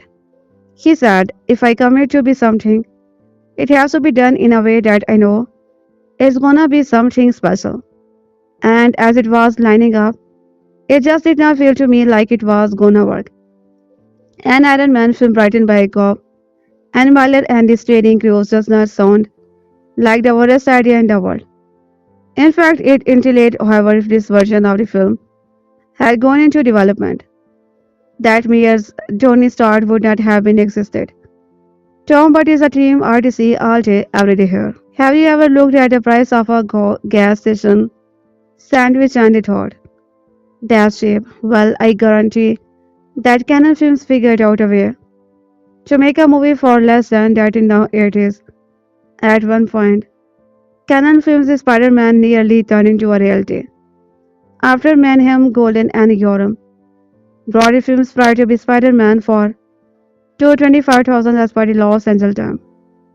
According to filmmakers Joss Whedon, who was hired to be direct Canon Films Spider-Man, Golan and the Goldbergs did not know much about the source material. For them, they thought Spider-Man was akin to the Wolfman, hence them hiring the outer limit creature Lazile. Seven to write, Jay, or maybe someone read a comic book you know, and Canon started over on film, as it underwent a multiple script rewrite. While canon film's Spider-Man never come to be fruition, a teaser trailer was created for it, which can be viewed on YouTube. Look at the web here does not have red lamps here, but here are kids consumed with the better production value than this. Every single person on earth know his film would have been as CP made as humanly possible, because canon's matter was, with great power comes greater budget cat. Seven's 8 sledge spider monster idea eventually became canon thanks to the developer who became a version of Spider-Man in the comic. Even Ben Affleck regret doesn't treat their Daredevil. We tell you everything that you need to know about the movie. Is it the worst superhero films of all time? No, but it's a poster child of what a Hollywood studio thinks a comic book movie should be after reading a Wikipedia article about a character and trying to reverse engineer it for the fourth quadrant. Not a single soul asked for the alligator movie that arrived 2 years thereafter. But it could have been even worse than Daredevil 2. Despite the bad review, Daredevil knocked it out of the park at the box office, making $179 million from a $78 million budget. So a sequel was always in consideration. In 2003, writers-directors Mark Stemen Johnson told Yu that talks had taken place about possibly adapting Frank Miller and David Bourne again or Kevin Smith. Jimmy Gordon Devil for Daredevil 2. In 2004, Affleck shared a similar sentiment, saying he would reconsider putting on a costume again if the material was darker. In retrospect, it was a wise decision, despite Johnson and Affleck pushing for a more mature sequel. It was highly unlikely at that point in time. This is pre The Dark Knight. In comic book movies history, in all likelihood, 20th Century Fox would have wanted more of the same, with even more even scene songs. If you are looking for the cinematic equivalent throwing stuff against the walls to see the mistake, look no further than Sony's Spider-Man universe. Seeing the success of the Marvel's cinematic universe, Sony attempted to recreate a similar experiences with its own extensive catalog of Spider-Man related characters. There is one problem. Most of these characters are not interesting enough to be married their own solo film. Anyway, as the MCU powered to be billion-dollar hit after billion-dollar hit, Sony decided to go full steam ahead with its own universe plan. At one point, the studio hired Gina Prince, but able to be write and direct a silver and black film, which would have been a team-up movie featuring Silver, Sable, and Black Cat. By 2018, Sony decided to scrap Silver and Black in favor of the standalone film for each character. Judging by the result of the Morbius, Madam Web, and Kraven, there is a little doubt that Silver and Black would have turned in a corporate meddled affair. Prince Spider would know how to be handled. Superheroes just look at what he did, the old guard. But it would have been an uphill battle to execute. Her vision and dissatisfied have been contra. And let's face it, Sony Spider-Man. Universe only makes sense to people who work at Sony. Things of Marvel's Mutant and which is the first name that come to mind. Wolverine, Professor Xavier Jean Grey Storm, or maybe Gambit. One name who definitely won't feature in the top 10 or 20 is Jamie Modrox. Like a multiple man, he is a character who can multiple himself Big Woo. In 2017, news broke that Alan Hanberg was writing a script for a multiple man movie, in which James Francisco would produce and star in.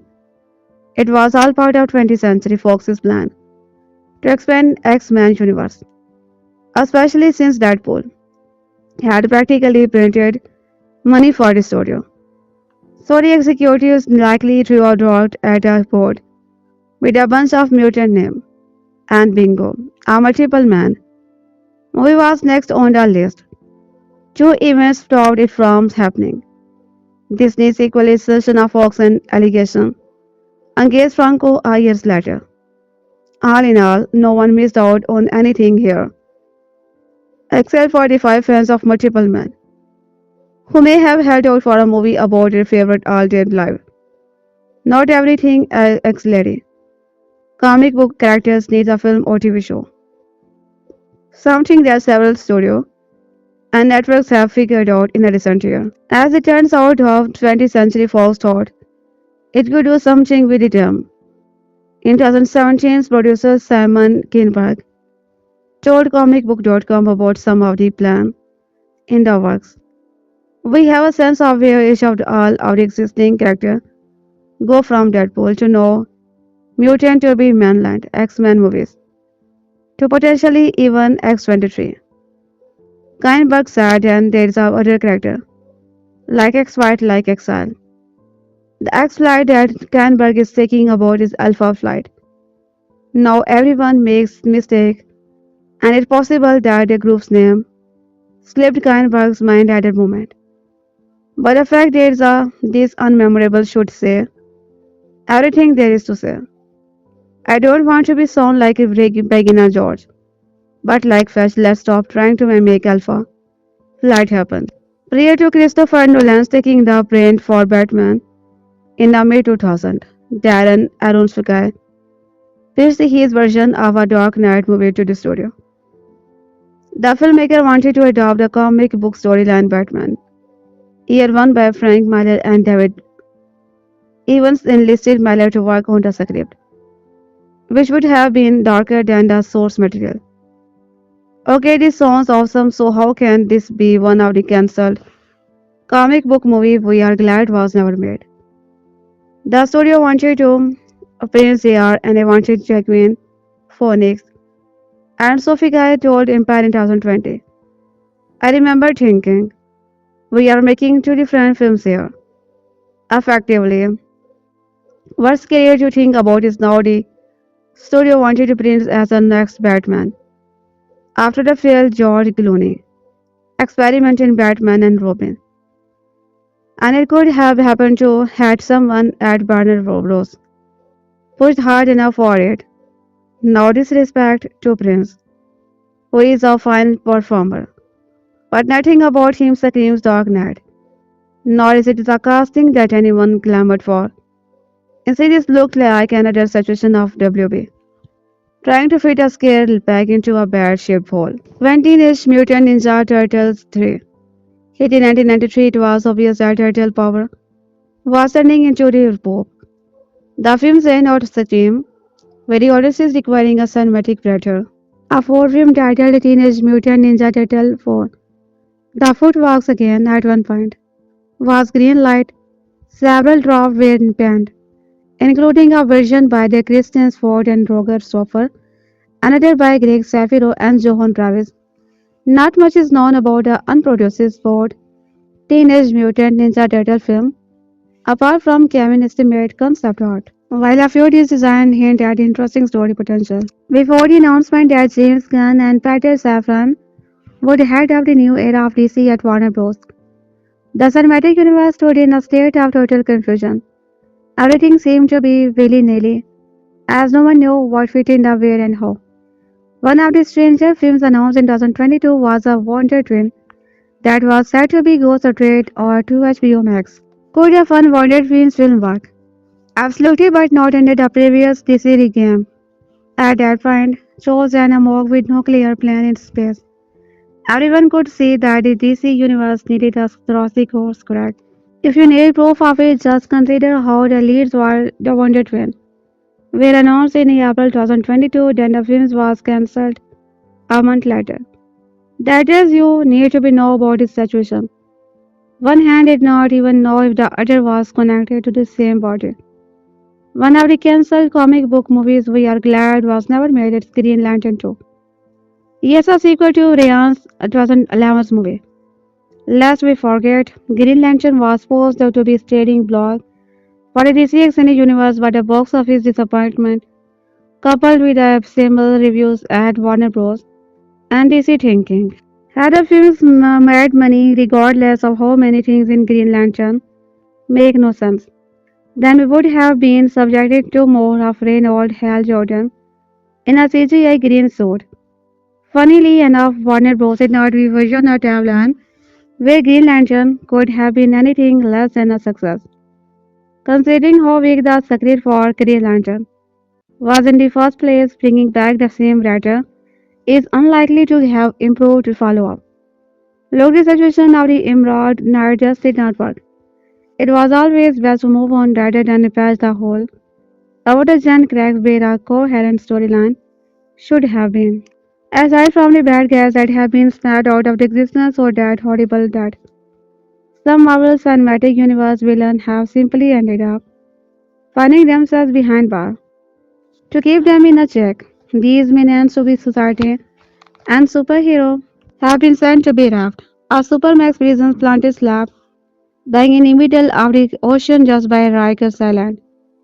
It was first introduced in the Captain America Civil War, when those who opposed the Sokovia Accord were bagged and tagged in offensive prison threat, only to be some real lawbreak get trapped on that rock with no way up unless someone gives the go ahead. But MCO is a big place, and following the event of the Captain America Brave New World, the facility is only getting more crowded. From failed politician to financial war criminal, the raft has a fascinating quest. List of the co-parents so far, so much so that we kind of hope a prison break occurs soon. So we can see these near do well out in the open. If they did escape, it would only mean more shows, calls for action from this one anime, and further crossing of stream in area that fans would have never anticipated. For now, let's take a roll call of who's currently locked up in the raft and he's unlikely to see land anytime soon.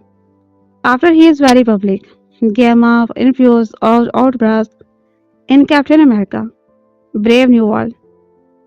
Thunderbolt Rose did a noble thing by accepting defeat and acknowledging he is a danger to the public as an all-new Red Hook.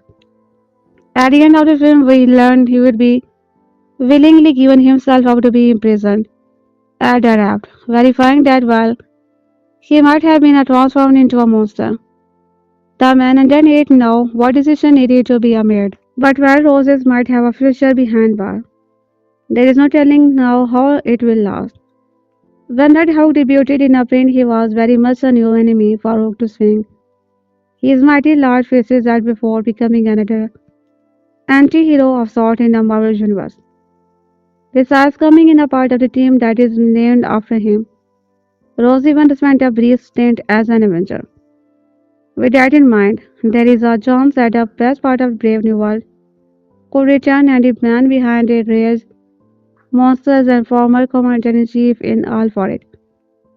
When asked if he would be up for stepping back into the supply shows of his monstrous alter ego again, Ford said, I hope he can come back. I hope there is a story in which he can develop into something other than the Red Hook. I think we have the capacity to shift shape between Hookness and humanity. But that's really not my department. Here's a hoping Rose Prison Sam gets reviewed soon. Well, Rose might be taking the noble approach by keeping himself away from society. One man who truly deserves to be in the deep. Darkhold, he's found himself in the super genius Samuel Stern. After orchestrating the entire ordeal that pushed Rose to see red in the brave new world. Stands surrounded declaring himself the hero in the twisted game he created for himself. Avengers Age of the Ultron builds upon the event of the Marvel Cinematic Universe that took place after Earth's Megamightiest hero. First assembled of the Avengers in 2012, but there are other events that occurred in the background since then that most movies just will not have seen or read. The sequel throws viewer right into the action, with the team already assembled on a mission against the Hydra base. Captain America, Iron Man, Hulk, Thor, Black Widow, and Hawkeye are together again and they are on a mission to take down Hydra's current official. How the Avengers discovered the location of the space and experiment work being conducted by Strucker here is not explored in the limited runtime of the film, but it's something Marvel has been building towards for quite some time. If you are a fan of the films and want some background information of the events leading up to the years of Ultron, or maybe you missed a few releases along the way. Since this is 11th film in the franchise, we are here to help. It was sealed director Nick Fury's idea to spearhead the Avengers initiative, a plan he believed in strongly that would scatter the extraordinary people of the world in a time of need to protect against the most dangerous of threat. The secretive organization, Strategic Homeland Intervention, Enforcement and Logistics Division, is a high-tech, elite international spy agency, and it remained in charge of worldwide security. After Avengers first assembled in protective New York from Loki and his alien invader, and then venture separate ways. Shield was torn apart from the incitement later in Captain America. The Winter Soldier when it was revealed that Hydra Red Skull faction from World War II was selective and had spent decades infiltrating Shield and various elements of government with Shield's leadership. The World Security Council, now cut out the picture and director Nick Fury, believed that the organization was no more the force it once was. Instead, there only remained small team of trustees operative led by Agent Coulson, who was appointed a new director by Fury, who is still alive. This storyline can only be seen in Marvel's Agent of S.H.I.E.L.D. TV series on ABC. After Captain America, the Winter Soldier, the world needed an elite defense force to replace S.H.I.E.L.D. and deal with the remaining Hydra forces. Return to the Earth after the event of Thor. The Dark World and Tony Stark helped bankroll and equip the Avengers from his own personal journey in the Iron Man tree, bringing back together the six heroes from the first film and setting up shop in Stark Tower, now the headquarters of the Avengers. When Avengers Age of Ultron began, the team has already been on numerous missions together against Hydra, and all of the heroes have received the upgrade to their field, outfit and gear. Baron Wolfgang von Strucker is a relatively new villain in a Marvel Cinematic Universe. First introduced at the end of the Captain America, the Winter Soldier in post-credit sequence. It is here where we are also introduced to the Quicksilver and Scarlet who are in the Countryman cell, seemingly out of control with the superpower we have never seen before. They are enhanced test subject that Strucker has been experimenting on. Strucker is a top Hydra official, seemingly the highest ranking one left according to the other Hydra officer in Agents of S.H.I.E.L.D. His right-hand man is another scientist named Dr. List, who frequently appeared in the television series. Most notably, the latest episode which serves as a prequel to Avengers Age of Ultron. The majority of Season 2 of Agents of S.H.I.E.L.D. is built around killing of the remains of Hydra and discovering the presence of the enhanced people, something Hydra has made a top priority.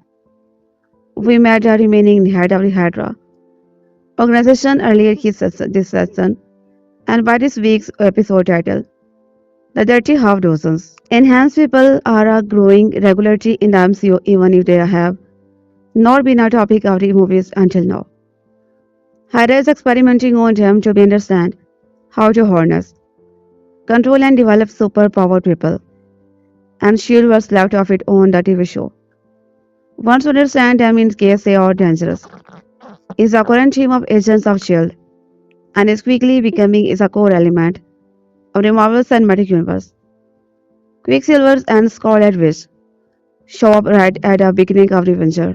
In Marvel's comic, the pair are mutant, but for legal reason. That explanation cannot be used in Avengers movies. Instead, Agents of S.H.I.E.L.D. has been laying the groundwork for enhanced people and introducing the idea of inhuman, a hidden society of people with gifts living among regular folk here on what who are eventually getting there. On movie in 2019. Several of the early films of the Marvel Cinematic Universe had a part in playing up the importance and power of the Tesseract Comics Cube, as it's also known as, and the alien object became the key MacGuffin of the first Avenger. Everyone wanted it, but no one more than the mad Titan Thanos and big bad villain teased during the mid-credit button of the Avenger, and villain behind the scene in the Guardian of the Galaxy. Thanos gave Loki the powerful mind-controlling scepter to use in his invasion of Earth to entrap the Tesseract. After Loki was defeated by the Avengers' power, Thor took him and the Tesseract back to be Asgard. But the scepter was stringly left on the Earth in the hands of S.H.I.E.L.D. As explained in official Avengers Age of Ultron prelude comic, this scepter's ISL. Hydra agents inside of the S.H.I.E.L.D. stole the scepter and brought it to be Baron von Strucker's Covia base, where he used it to be experiment on paper in an attempt to create enhanced soldier. This is a story using into season 2 of Agents of S.H.I.E.L.D. and is captured somehow unlock abilities in the Quicksilver and Scarlet Witch, but no one else Hydra experimented on. Marvel's Avengers Age of the Ultron has Robert Downey Jr., who returns as Iron Man, along with Chris Evans as Captain America. Chris Hemsworth has Thor and Mark Ruffalo as the Hulk, together with Scarlett Johansson as Black Widow and Jeremy Renner as a Hawkeye, and with the additional support of Samuel L. Jackson as Nick Fury, Don Cheadle as James War Machine, Scobie Smarter as Agent, and Stallone as Freak Salvage. The Avengers Age of Ultron released in theater on May 1025, followed by The Ant-Man on July 17, 2015, Captain America Civil War on May 6, 2016, Doctor Strange on November 4, 2016. Following the events of the Avengers Iron Man 3, The Dark World and Captain America the Winter Soldier, Age of Ultron finds the titular heroes on a campaign to appear and Hydra loyalties and secure alien technologies that have fallen into the wrong hand. The crew set brings Iron Man, Captain America, Black Widow, Hulk, Thor, and Herky to the doorstep of Baron Strucker, a Hydra officer who has been experimenting on Loki's capture in the hope of harnessing its power. In their assault on Strucker's Covian compound, the Avengers encounters a pair of the enhanced enemy, Pietro and Wanda Scarlet Maximoff, as well as scientific data that paired with the Tony Stark's advances in artificial intelligence has the potential to protect Earth from the growing threat of the alien invasion. In spite of the solo outing for Ant-Man, Joss Whedon's Age of the Ultron essentially closes the door on the Marvel Cinematic Universe Phase 2 storyline while opening a few windows to Phase 3.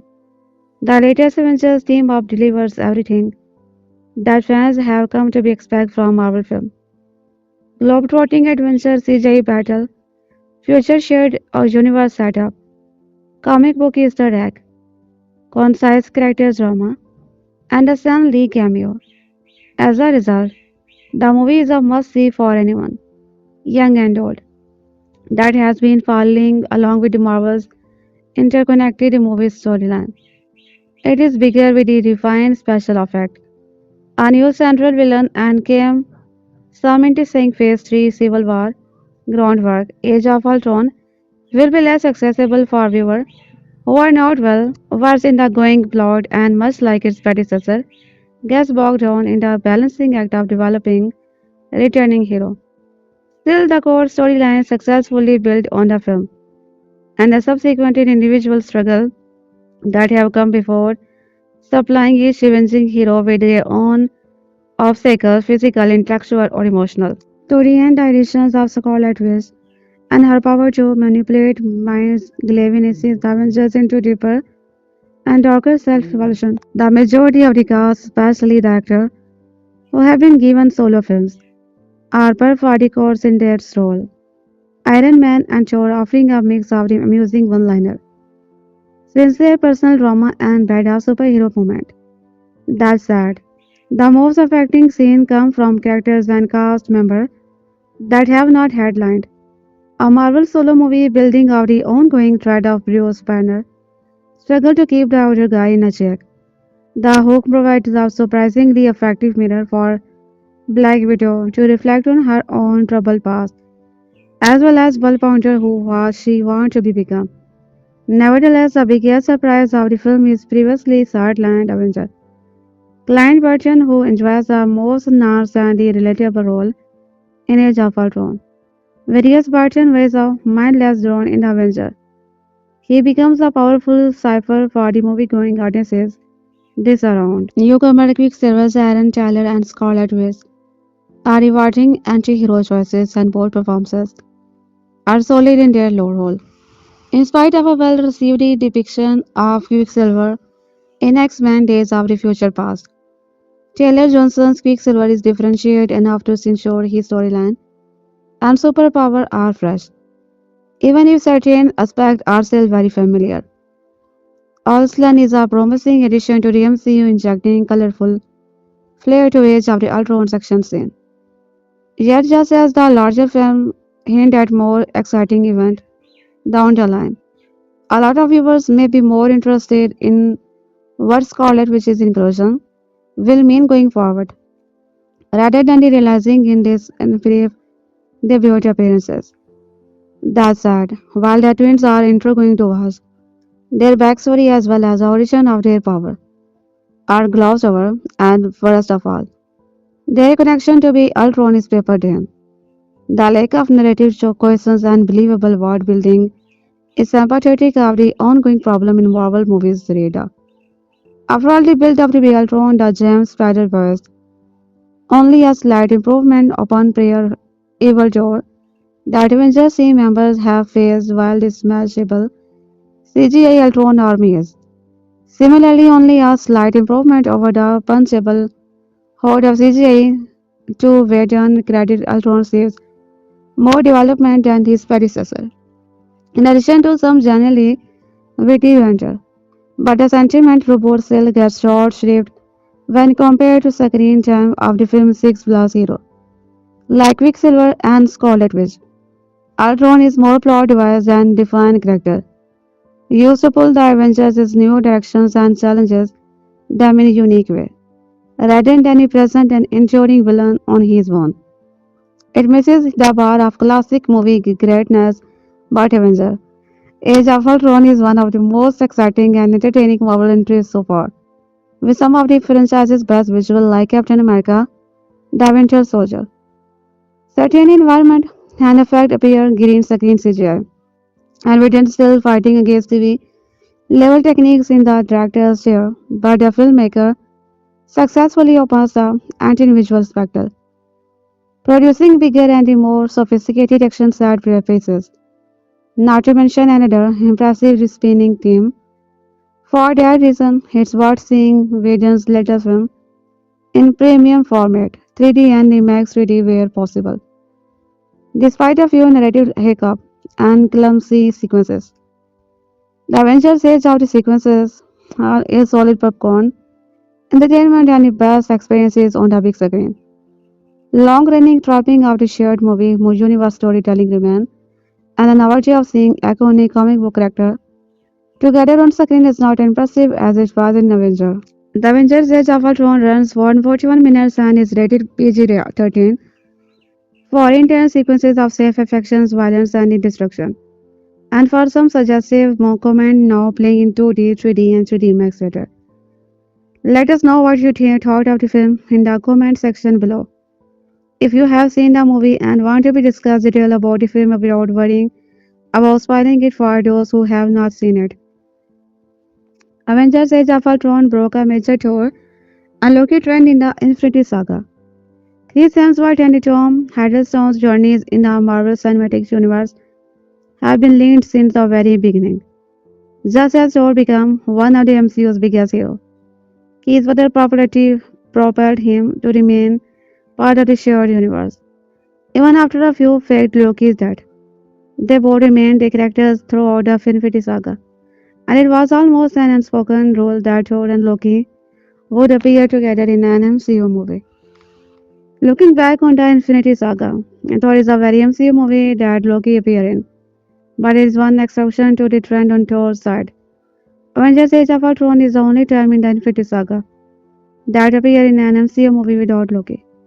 The Asgardians brothers co-starred in Thor, the Avengers and Thor the Dark World to start their MCU stories. Audiences have saw them together again in Thor, Ragnarok, Avenger, Infinity War, and even Avengers Endgame. The Infinity Saga trend of having Thor and Loki appear in every movie together was broken by Avengers Age of Ultron. It was not always a plan for Phase to break the Infinity Saga, Thor and Loki's team up trend. They were originally planned for Loki to appear in Avengers Age of Ultron. Tom Hiddleston's filmed a cameo that would have seen Loki appear in Thor's nightmare sequences generated by Scarlet Witch. The scene kept one Thor cameo as Heimdall plays a role in the invasion of Asgardian's dome, but Loki's role in Avengers Age of Ultron was cut as post-production continued.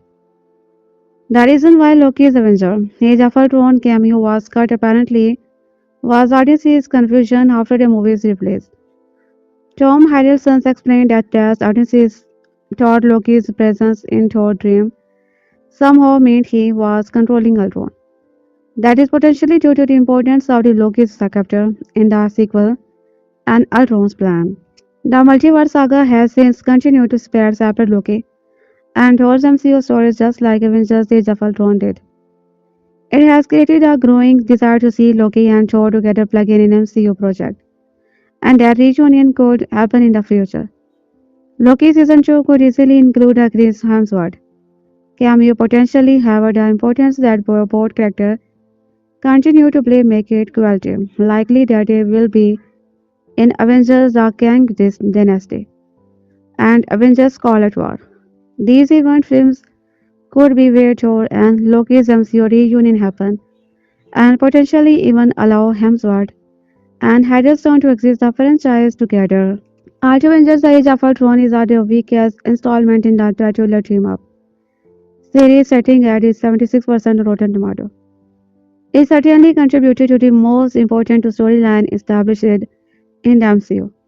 Its messy storyline and horrible pacing at least allowed some subplot to develop individuals' character arc, which resulted in a movie like Black Panther and Thor Ragnarok. Age of Ultron deserves more appreciation and credit for setting up the MCU since the events were integral to culminating the Infinity Saga. And still, the Avengers sequel has a lasting impact on the multiverse saga, especially with WandaVision hands that the movie not existed. It would not have foreshadowed Captain America's big moment in Avengers Endgame nor materialized Wanda Maximoff evolution as a Scarlet Witch. That makes Age of Ultron such a critical film is that it serves as a precursor to Captain America's Civil War. Tony Stark and Steve Rogers argued about their philosophies and approach to things in the past, but the situation with Ultron heightened the tension between them because Tony had kept his Ultron experiment a secret. Watching matter after Ultron emerged as a rogue AI. Many Avengers, including Steve, lost their trust in him. Unfortunately, both characters battled head, especially in one scene where they chopped wood at Clint's home. While Tony had good intention of wanting to protect the world with technology like Ultron, Steve called him out of the dishonesty and the recklessness that likely cost more lives. With discovery artists strive reached breaking point during the Civil War between Team Iron Man and Team Captain America, as they dismantled their position regarding the Sokovia Accord, and while Age of Ultron only served a brief action at the moment. In Age of Ultron, Z's boldness was put to the test. in which he was the only Avenger who slightly shifted Mjolnir on the glass table. Albeit not successfully, but his scene foreshadowed what would be a cinematic moment for Captain America and Avengers. It meant waiting for more years for this moment to transparent on the big screen. But the patience led to be a rewarding experiences.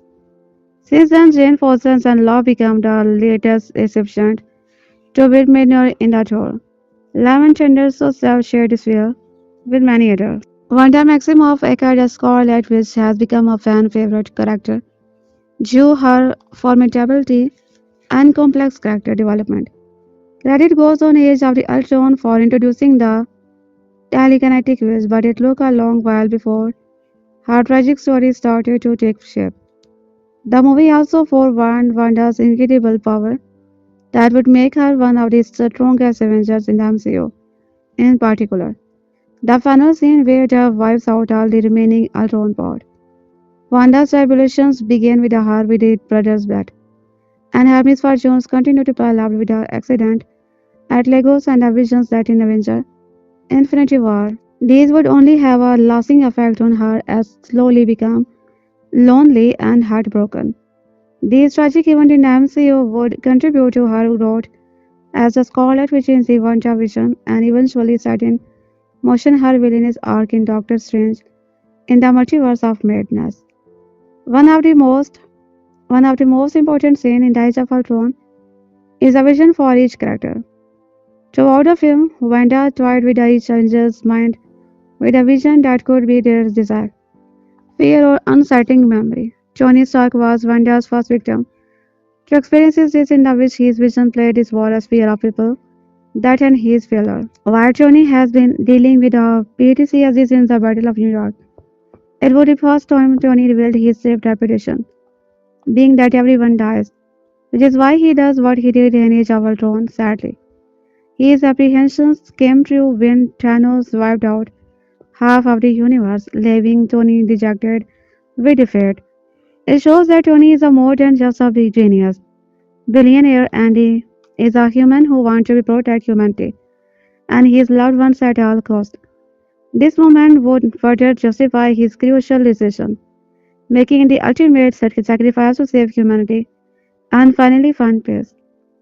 Like Tony Stark, Thor's vision also foresaw an inevitable event where he encountered Handball, who continually praised Peter's about the Asgard's extension and a guardian's death. Considering that Thor is supposedly a protector of the Nine Realm, listening to these remarks generated uneasing. Thereafter, once Thor helped the Avengers defeat Ultron, he embarked on his adventure to uncover the meaning behind his vision, which explained his substance in Civil War. This vision says a Ragnarok prophecy in Thor Ragnarok. It became clear that his day of the reckoning was inevitable, albeit a chance to at least save the survivors and relocate them to Earth. Thor managed to do just that, as the remaining Asgardian have resulted on Earth and continue to play a part in society. Aside from the dreams and visions, Age of Ultron also subtly hinted at Wakanda and the Black Panther by introducing a minor antagonist, Landless Galio. Throughout the movie, there are many references to vibranium, which originated in the Wakanda and is metal of the Captain America shield.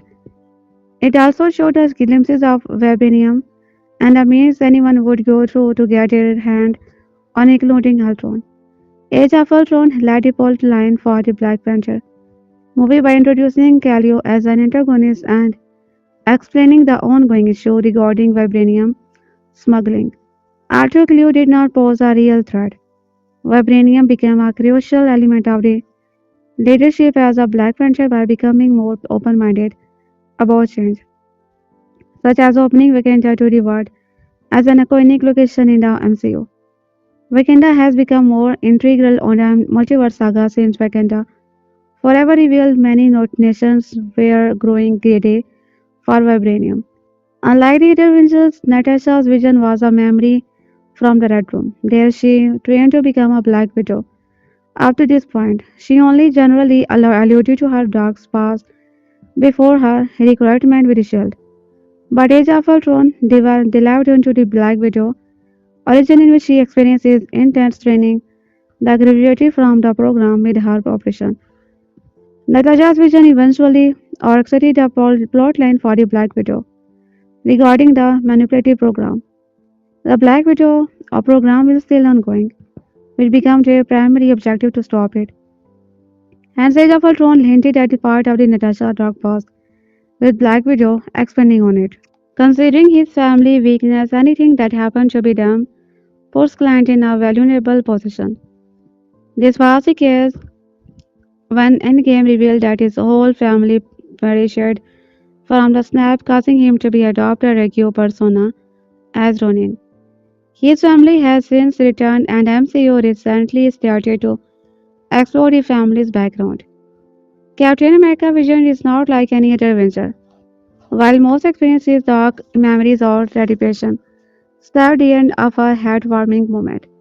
Dancing with Peggy Carter, Steve's vision is a reference to Captain America, the first Avenger, in which he promised to have a dance with Peggy only for that to never happen.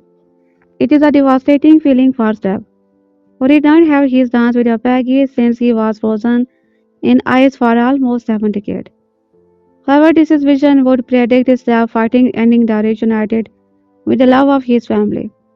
And came closes up with a Steve traveling back to his timeline, where he finally fulfilled his dance with Peggy. The music in his vision on Age of Ultron also played in their add-ons in that game, bringing his moment to be full circle. It was one of the few times that Steve did a selfish act, but still deserving after fighting for so many years. For a time, Marvel fans immediately waited to uncover the Avenger 4 names and Avengers Annihilation with some prediction, giving many references to the world throughout the MCU. This includes Doctor Strange chilling quiet. This is Endgame in Avengers Infinity War to remark on how crucial it is to follow the event that led to a single successful outcome against Thanos. Surprisingly, Doctor Strange is now the first character to mention Endgame. That honor went to be Tony Stark. Tony tried to justify his intentions about creating artificial intelligence, ending it with. That's the Endgame, a character squad rarely inspired the title of a subsequent movie. But Endgame is also the most fighting this reflecting Infinity Saga, incredibly long journey. As Ultron begins the Avengers, Iron Man, Robot, Captain America, Thor, and Hulk, Black Widow, Johnson, and Hockey Germany seem to have their primary few, leaving them relieved and looking forward to be some much needed downtime. But Iron Man, wanting to create an AI defense system that can protect the globe far better than the Avengers could, accidentally gives birth to a malvolent computer intelligence named Ultron.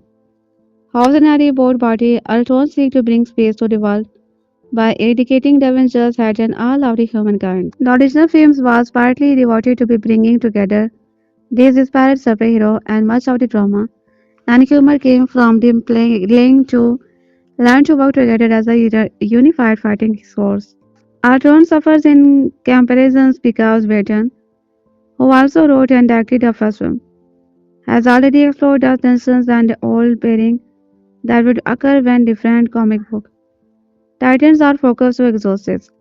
Instead, in the Ultron, he tried to flesh out his interpersonal relationship, finding the most success with a tentative romantic relationship between Black Widow and the Hulk, which both of them realizes in intensity problematic because of his inability to control his rage and use information into the muscular, green-skinned monsters. As with the 2012 installment, Ultron does not just have to make sure to find screen time for so many characters, but more crucially give each of them enough of an emotional so that those heroes individual fans who feel short scenes. This necessitates a breadth of dramatic Stark have content yet again with his guilt body in lucrative weapon company his family created Captain America. If all those individuals storylines does not make Whedon's job complicated enough, he also signed he venges an orc as a group. Ultron with the help of mutant mind controller and her twin brother, who has super speed want to be their party Avengers from within. Believing that their fragile bond can be easily shattered, their plan proves successful. leaving our heroes wondering if they are actually that valuable to be society working as a team. Additionally, Ultron's content that he venges that don't prevent war so much perpetuated death and destruction. It's a provocation charge to which the movie plays just enough lip services to make you wish that Written and that it gets to be truly explored. Unfortunately, these forward bro music about the teamwork, justice, and loyalty mostly slow down Ultron's momentum, creating too many scenes where different members of the Avengers crew vessel with the personal demons is not entirely satisfying ways. Interestingly, Vision does his best character work when he puts the Avengers in the thick of an extended attack with the Ultron in which the very fate of the planet hangs in a balance. Funny how such that circumstances tend to be transpire when these superheroes hang out, rather than engaging in the chin-smoking dialogue that can dominate the film's early section.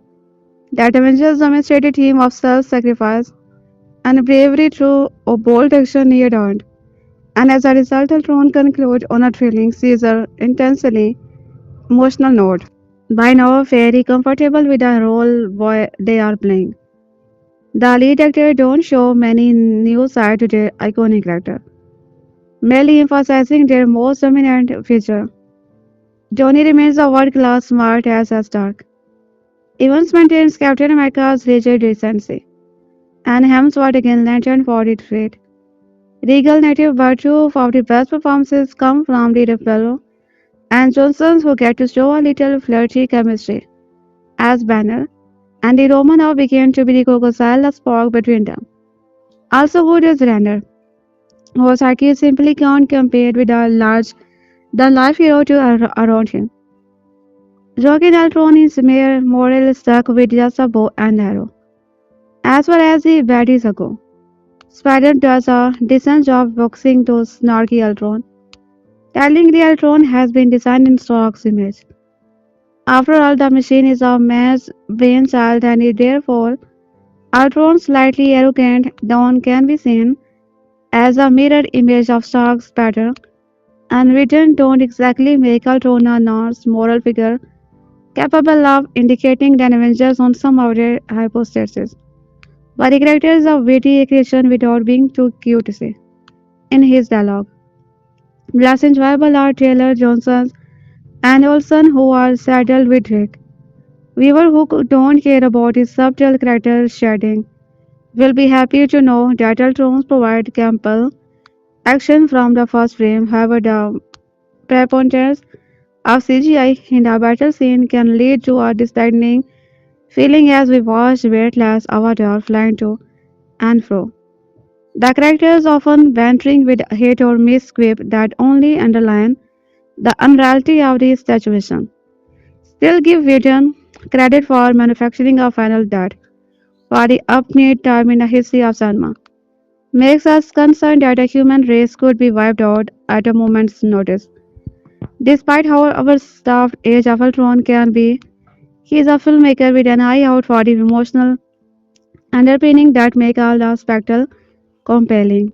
As for the baddies ago, Spider does a decent job walking the snarky Ultron tellingly. Ultron has been designed in Stark's image after all, the machine in the man's brainchild, and therefore Ultron's slightly arrogant note can be seen as a mirror image of Stark's Spider-Man. We don't exactly make Ultron a nice moral figure capable of indicating the Avengers on some of their hypocrisies, but a character is a witty creation without being the cute to say in his dialogue. Less enjoyable are Taylor, Johnson, and Olsen, who are saddled with the thick, wobbly Eastern European accent which are constantly distracting. Viewer don't care about subtle character. Shading will be happy to know that Ultron provide ample action from the first film. However, the preponderance of the CGI in the battle scene can lead to a distancing feeling as we watch weightless avatar flying to and fro. The characters often bantering with hate or misquip that only underline the unreality of the situation. Still give Whedon credit for manufacturing finals that, for the upbeat time in the history of cinema, make us concerned that a human race could be wiped out at a moment's notice.